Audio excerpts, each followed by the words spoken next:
ಸಿದ್ದರಾಮಯ್ಯ ಸುದ್ದಿಗೋಷ್ಠಿ ನಡೆಸ್ತಾ ಇದ್ದಾರೆ. ಏನ್ ಹೇಳ್ತಾ ಇದ್ದಾರೆ ಕೇಳೋಣ ಬನ್ನಿ. ಪ್ರಾಣ ಕಳ್ಕೊಂಡಿದ್ದಾರೆ.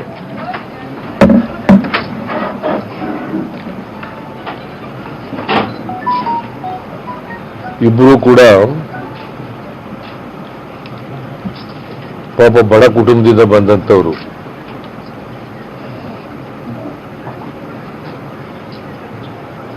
ಒಬ್ರು ಜಲೀಲ್ ಪಾಪ ಅವ್ರ ಕುಟುಂಬದಲ್ಲಿ ಅರ್ನಿಂಗ್ ಮೆಂಬರ್ ಇದ್ದವರು.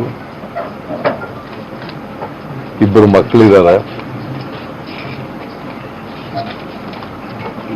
ಈಗ ಕುಟುಂಬ ಬೀದಿ ಪಾಲಾಗಿದೆ.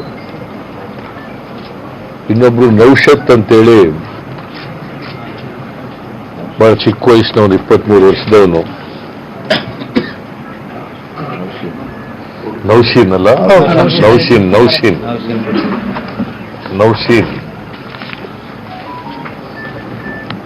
23 ವರ್ಷದ ಯುವಕ. ಅವನು ಕೂಡ ಮನೆಯಲ್ಲಿ ಅರ್ನಿಂಗ್ ಮೆಂಬರ್ ಇದ್ದ.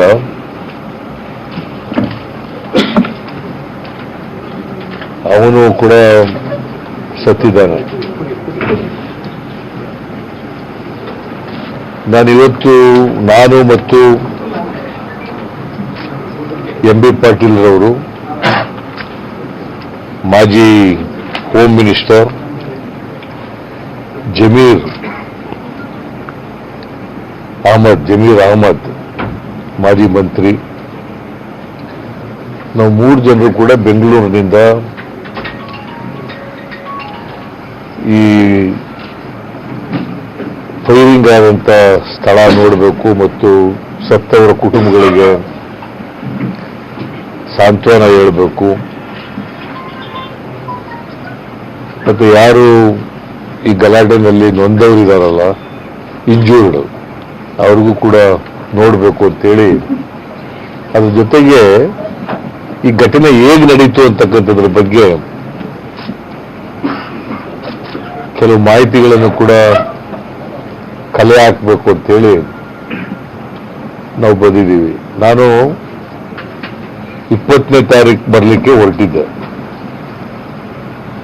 ವಿಶೇಷ ವಿಮಾನನೂ ಕೂಡ ಅರೇಂಜ್ ಆಗಿ 2 ಗಂಟೆಗೆ ಬೆಂಗಳೂರು ಬಿಡಬೇಕಾಗಿತ್ತು. ಆದರೆ ನನಗೆ ಸುದ್ದಿ ಏನ್ ಬಂತು ಅಂತಂದ್ರೆ, ಮಂಗಳೂರು ಏರ್ಪೋರ್ಟ್ನಲ್ಲಿ ನಮ್ಮ ಚಾರ್ಟರ್ಡ್ ಫ್ಲೈಟ್ ಅನ್ನ ಲ್ಯಾಂಡ್ ಆಗಲಿಕ್ಕೆ ಪರ್ಮಿಷನ್ ಕೊಡಲ್ಲ ಅಂತೇಳಿ ಮಾಹಿತಿ ಬಂದ ಮೇಲೆ, ಹಾಗಾಗಿ ನಾನು ಬರಕ್ಕಾಗಲಿಲ್ಲ. ನೆಕ್ಸ್ಟ್ ಡೇ ಬರೋಣ ಅಂತ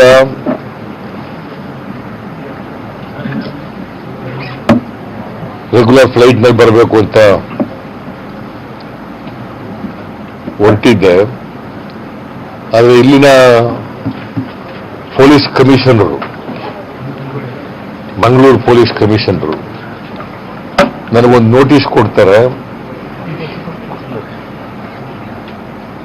under section 144 class 2 of the CRPC ಅದರಡಿನಲ್ಲಿ ನೀವು ಮಂಗಳೂರು ಬರಬೇಡಿ, 144 ಸೆಕ್ಷನ್ ಇನ್ನೂ ಜಾರಿ ಇದೆ. ನೀವು ಬರೀ ಬೆಂಗಳೂರಿಂದ ಅಲ್ಲ,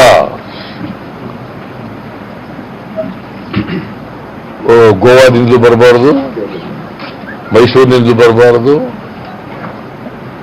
ಆಮೇಲೆ ಎಲ್ಲೆಲ್ಲಿ ಫ್ಲೈಟ್ಗಳು ಬರ್ತವೆ ಮಂಗಳೂರಿಗೆ, ಯಾವ ಫ್ಲೈಟ್ನಲ್ಲಿ ಬರಬಾರ್ದು, ಟ್ರೈನ್ನಲ್ಲಿ ಬರಬಾರ್ದು, ಕಾರ್ನಲ್ಲಿ ಬರಬಾರ್ದು, ರೋಡ್ ಮೂಲಕ ಬರಬಾರ್ದು ಅಂತೇಳಿ ನೋಟಿಸ್ ಕೊಡ್ತಾರೆ. 22ನೇ ತಾರೀಕು ಮಧ್ಯರಾತ್ರಿವರೆಗೆ ಕರ್ಫ್ಯೂ ಇದೆ, ಅದರಿಂದ ಬರಬಾರದು ಅಂತ ನೋಟಿಸ್ ಕೊಡ್ತಾರೆ. ನಾನು leader of the opposition in Karnataka legislative assembly.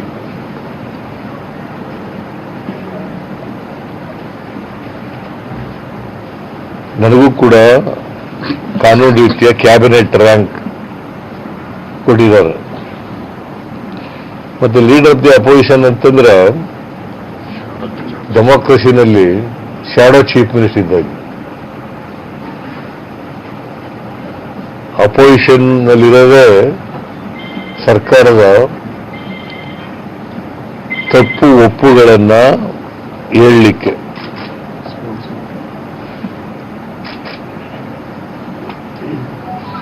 ನನಗೆ ಬಿಡ್ಲಿಲ್ಲ ಅಂತಂದ್ರೆ ಇದು ಪ್ರಜಾಪ್ರಭುತ್ವದ ಕಗ್ಗೊಲೆ.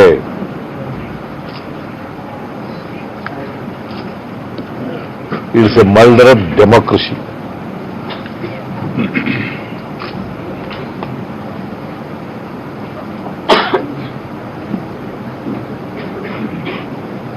ಆದ್ರೆ ಚೀಫ್ ಮಿನಿಸ್ಟರ್ ಬರ್ತಾರೆ 21ನೇ ತಾರೀಕಲ್ಲ, 21st. ಹೋಮ್ ಮಿನಿಸ್ಟರ್ ಬರ್ತಾರೆ, ಡೆಪ್ಟಿ ಚೀಫ್ ಮಿನಿಸ್ಟರ್ ಬರ್ತಾರೆ. ಎಲ್ಲಕ್ಕಿಂತ ಮುಖ್ಯವಾಗಿ ಶೋಭಾ ಕರಂದ್ಲಾಜೆ ಬರ್ತಾರೆ. And she came here and made a statement and made false allegations against the Congress people. Curfew ಇರುವಾಗ. What is she? Is she representing Mangalore people? When she is allowed,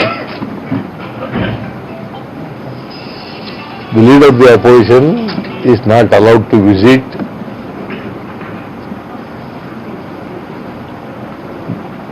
Bangalore.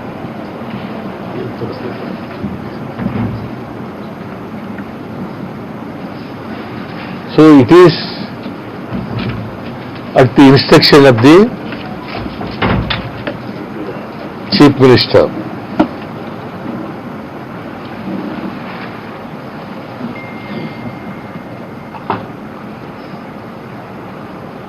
When I was in power, I was Chief Minister.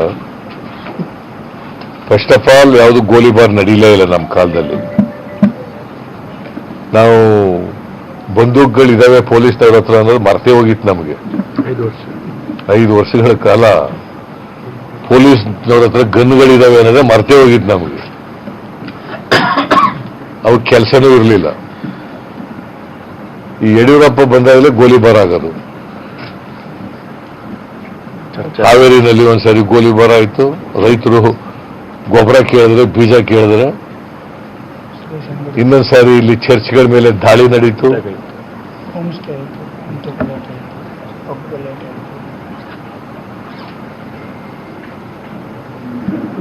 ಯಾಕೆ ನಮ್ಮ ಕಾಲದಲ್ಲಿ ಯಾಕೆ ನಡೀಲ್ಲ, ಇವ್ರ ಕಾಲದಲ್ಲಿ ಯಾಕೆ ನಡೀತವೆ ಇವೆಲ್ಲ? ಅದಕ್ಕೆ ನಾನು ಹೇಳ್ತೀನಿ,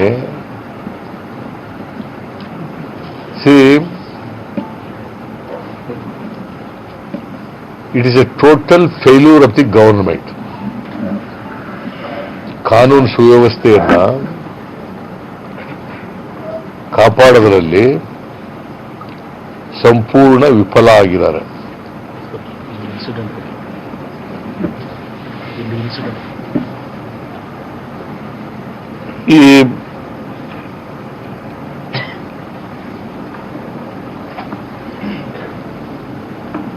ಈ ಪೌರತ್ವ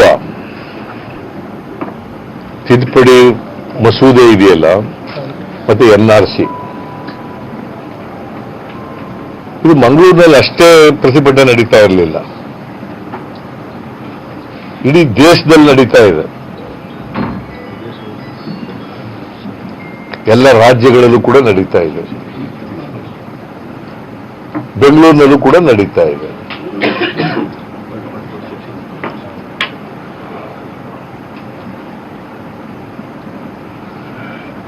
ನನ್ನ ಪ್ರಕಾರ there was no need to impose section 144 in the state, in the entire state.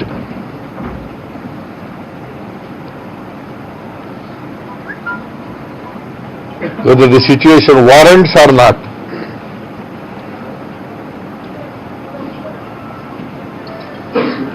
(144) section was imposed in the entire state. There was no need,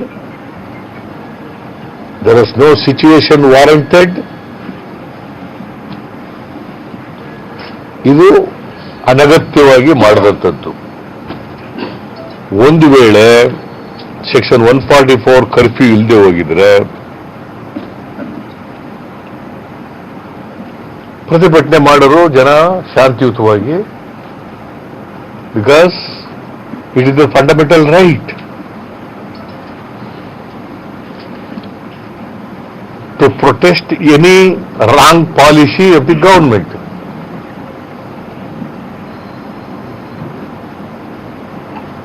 ಎಲ್ಲ ಜನರು, ದೇಶದ ಜನರೆಲ್ಲ ಸರ್ಕಾರ ಹೇಳೋದೆಲ್ಲ ಒಪ್ಕೋಬೇಕು ಅಂತ ಯಾವ ಸಂವಿಧಾನದ ಯಾವ ಭಾಗದಲ್ಲೂ ಕೂಡ ಹೇಳಿಲ್ಲ.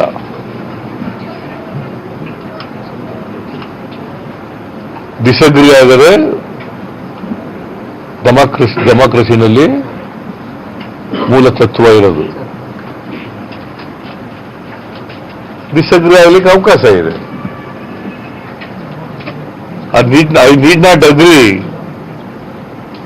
with the decision of the government on any issue.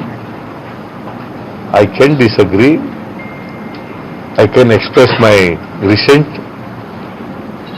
I can protest, law is provided, constitution is provided, it's a fundamental right of every citizen of the country. But ಇವರು ಉದ್ದೇಶಪೂರ್ವಕವಾಗಿ ಈ ಹಕ್ಕನ್ನು ಹತ್ತಿಕ್ಲಿಕ್ಕೋಸ್ಕರವಾಗಿ 144 ಸೆಕ್ಷನ್ ಹಾಕಿದ್ರು. ಬೇರೆ ಯಾವುದೇ ಕಾರಣ ಇಲ್ಲ. ಇಲ್ಲಿ ಮಂಗಳೂರಿನಲ್ಲಿ 144 ಹಾಕಿದ್ದಾರೆ, ರಾಜ್ಯದಲ್ಲಿ ಹಾಕಿದ್ರು, ಬೆಂಗಳೂರಿನಲ್ಲೂ ಹಾಕಿದ್ರು. ಬೆಂಗಳೂರಿನಲ್ಲಿ some people are allowed to protest. Town hall ಮಾಡಿದ್ರು sir, Near town hall. More than 10,000. And there was a gathering of more than 1,000 people. 10,000 6,000 ಜನ. ಹೌದಾ? ಹೌದು ಸರ್. ನಾನು ನೋಡಿರ್ಲಿಲ್ಲ. ಬಹಳ ಜನ, ನಾನು ಆಸ್ಪತ್ರೆಯಲ್ಲಿ ಬಹಳ ಜನ ಇದ್ರು. When it is possible for a Bengaluru police people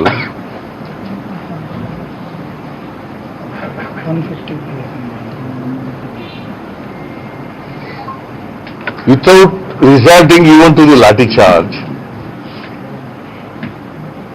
and allowed them to protest peacefully, why not here?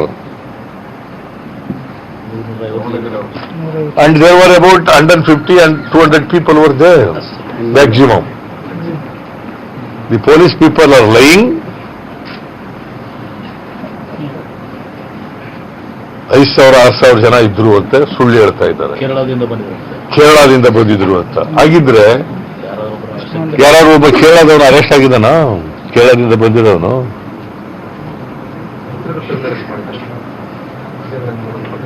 ಯಾವ್ಯಾರು arrest ಆಗಿದ್ದಾರೆ? ಪತ್ರಕರ್ತನ ಅರೆಸ್ಟ್ ಮಾಡಿದ್ದಾರೆ. ಕೇರಳದಿಂದ ಬಂದಿದ್ದಂತ ಪತ್ರಕರ್ತರನ್ನ ಅರೆಸ್ಟ್ ಮಾಡಿದ್ದಾರೆ. ನಿಮ್ಮ ಮೇಲೂ ಕೂಡ ಹಲ್ಲೆ ಮಾಡಿದ್ದಾರೆ. ನಿಮ್ಮ ಹಕ್ಕನ್ನು ಕೂಡ ದಮನ ಮಾಡಿದ್ದಾರೆ. ಡೆಮಾಕ್ರಸಿನಲ್ಲಿ you are the fourth pillar.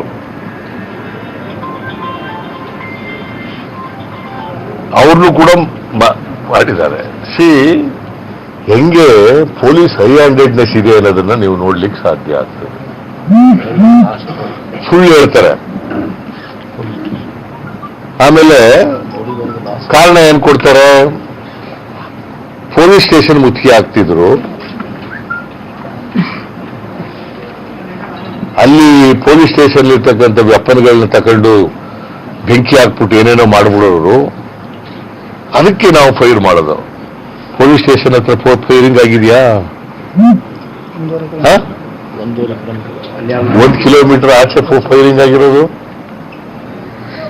ಇನ್ನೊಂದ್ ಕಡೆ ಅದು ಒಂದ್ ಕಿಲೋಮೀಟರ್ ದೂರದಲ್ಲಾಗಿರೋದು. ಇದು ಹಸಿ ಸುಳ್ಳಲ್ವಾ? ನಿನ್ನೆ ನರೇಂದ್ರ ಮೋದಿ ಅವರು ಎಂತ ಸುಳ್ಳು, ವೈಟ್ ಸುಳ್ಳು ಅಂತ ಹೇಳಿದ್ದಾರೆ.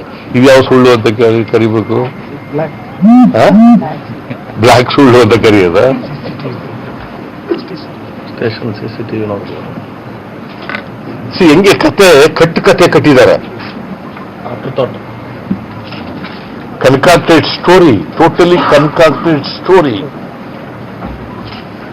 ಡಿಫೆನ್ಸ್ಗೋಸ್ಕರ ಈಗ ಪೊಲೀಸ್ನವ್ರು ಮಾಡಿದ್ದಾರೆ ತಪ್ಪು. ನೀವು ಐ ಡೋಂಟ್ ನೋ, ನಾನು ಅವತ್ತೇ ಪ್ರೆಸ್ ಮಾಡಿ ಹೇಳಿದೆ, ನಾನು 20ನೇ ತಾರೀಕು ಒಬ್ಬ ಪೊಲೀಸ್ ಇನ್ಸ್ಪೆಕ್ಟ್ರು ಅಲ್ಲಿ ಮಾತಾಡ್ಕೊತಾ ಇರ್ತಾರೆ, ನಾನು ಫೈರ್ ಮಾಡಿದ್ರು ಕೂಡ ಯಾರು ಸಾಯ್ಲೇ ಇಲ್ವಲ್ಲ ಅಂತ. ಇಲ್ಲ, ಅಷ್ಟು ಗುಂಡು ಹೊಡೆದ್ರು ಯಾರು ಸತ್ತಿಲ್ಲ.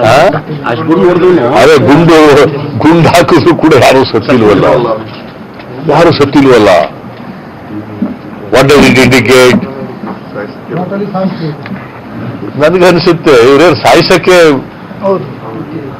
ಉದ್ದೇಶಪೂರ್ವಕವಾಗಿ ಸಾಯಿಸಬೇಕು ಅನ್ನೋ ಉದ್ದೇಶ ಇತ್ತು ಅಂತ ಅನಿಸುತ್ತೆ ನನಗೆ ಮೇಲ್ನೋಟಕ್ಕೆ. But I am not eye witness. But ಮೇಲ್ನೋಟಕ್ಕೆ ನೋಡಿದಾಗ one could draw the inference, any Lehman can draw the inference. ಅವನು ಇನ್ಸ್ಪೆಕ್ಟರ್ ನೋಡುವಾಗ ನನ್ನ ಪ್ರಕಾರ ಅವನೇನೋ ನನಗೆ ಕಮಿಷನರ್ ಬೆಳಿಗ್ಗೆ ಭೇಟಿ ಮಾಡಿದಾಗ ಹೇಳಿದ್ರು, ಅವನು ಚೇಂಜ್ ಮಾಡಿದ್ದೀನಿ. ಚೇಂಜ್ ಅಲ್ಲ, ಈ ಶುಡ್ ಬಿ ಡಿಸ್ಮಿಸ್ಡ್ ಇಮಿಡಿಯೇಟ್ಲಿ ಅಂತ ಪೊಲೀಸ್ನವ್ರು ಇಟ್ಕೊಂಡು ಲಾ ಅಂಡ್ ಆರ್ಡರ್ ಮೇಂಟೈನ್ ಮಾಡ್ತಾರೆ ಇವರು. ನಾನು ಅದನ್ನು ತೋರಿಸ್ತೆ ಅವತ್ತು ಬೆಂಗಳೂರಿನ, ನಿಮಗೆಲ್ಲ ಬೆಂಗಳೂರು ಮೀಡಿಯಾದವರು ತೋರಿಸ್ತೆ, ಅವ್ರು ಮಾತಾಡೋದಿಲ್ಲ.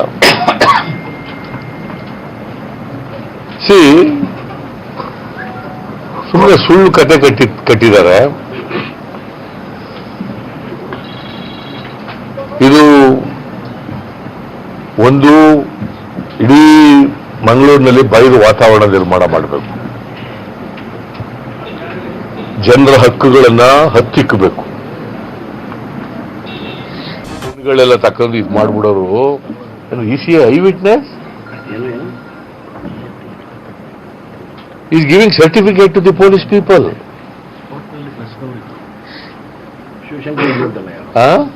ಮಾಧ್ಯಮದವ್ರು ಇದ್ರಂತೆ. Is giving certificate. See, ನಾನು I strongly demand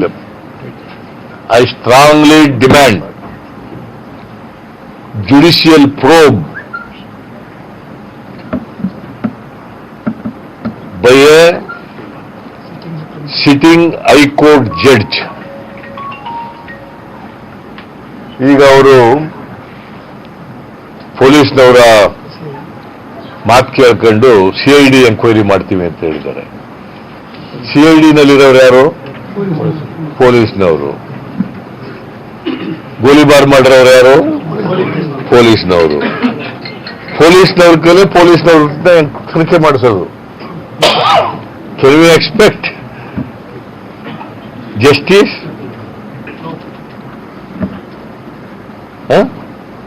Can we expect justice? ಇದು ಕಣ್ಣೊರೆಸ ತಂತ್ರ. ಯಾರು ತಪ್ಪು ಮಾಡಿದ್ದಾರೆ, ಯಾರು ಕಾನೂನು ಬಾಹಿರವಾಗಿ ನಡ್ಕೊಂಡಿದ್ದಾರೆ, ವಿನಾಕಾರಣ ಗೋಲಿಬಾರ್ ಮಾಡಿ ಇಬ್ಬರು ಸಾವಿಗೆ ಕಾರಣಕರ್ತರಾಗಿದ್ದಾರೆ, ಅವರನ್ನ ರಕ್ಷಣೆ ಮಾಡಲಿಕ್ಕೋಸ್ಕರವಾಗಿ ಮಾಡಿರ್ತಕ್ಕಂಥ ತಂತ್ರಗಾರಿಕೆ. ಆಮೇಲೆ ಬಹಳ ದುಃಖದ ಸಂಗತಿ ಅಂತಂದ್ರೆ, ಯಾರು ಸತ್ತೋಗಿದ್ದಾರಲ್ಲ ಪಾಪ ಗೋಲಿಬಾರ್ನಲ್ಲಿ, ಅವ್ರನ್ನ ಅಕ್ಯೂಸ್ಡ್ ಮಾಡಿರೋದು. ನಾನು ಪತ್ರಿಕೆನಲ್ಲಿ ಓದಿದೆ. Accused number 3, accused number 8.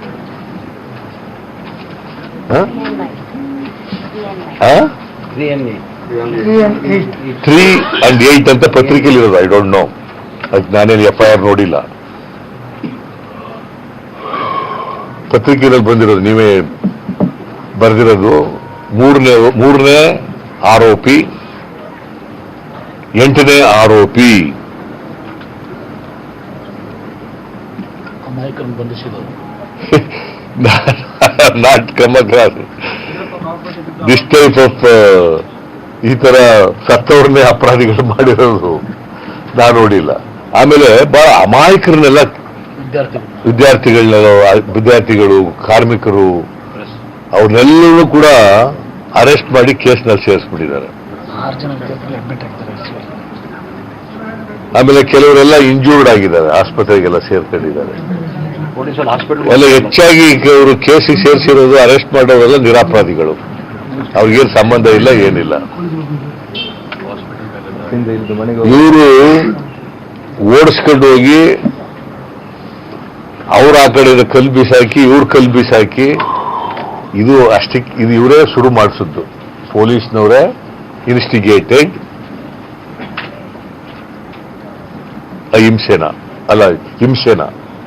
ಹಿಂಸೆನ ಇವರೇ ಹುಟ್ಟಾಕಿರೋ, ಇವರೇ ಮಾಡಿರೋದು ಕಾರಣಕರ್ತರು.